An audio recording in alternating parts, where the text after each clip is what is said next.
ஒரு அழகான கிராமத்தில் ஒரு பாட்டி வாழ்ந்து வந்தார். ஒரு நாள் காலை பாட்டி ரொம்ப சுவையான சூடான வடை சுட்டுக் கொண்டிருந்தார். வடை மனம் வீடெங்கும் பரவியது.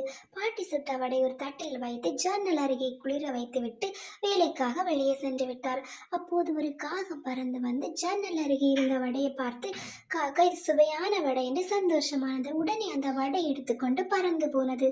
காகா ஒரு மரக்கிளையில் அமர்ந்து வாயில் பிடித்துக் கொண்டிருந்தது. அதை பார்த்த நரி ஒரு யோசனை போட்டது.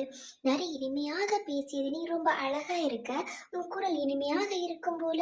புகழ்ச்சியில் மயங்கிய காக்கா பாட நினைத்து வாய் திறந்தது. அப்போதே வடை கீழே விழுந்தது. அந்த வடை எடுத்து ஓடிவிட்டது நரி. காகா மிகவும் சோகமானது.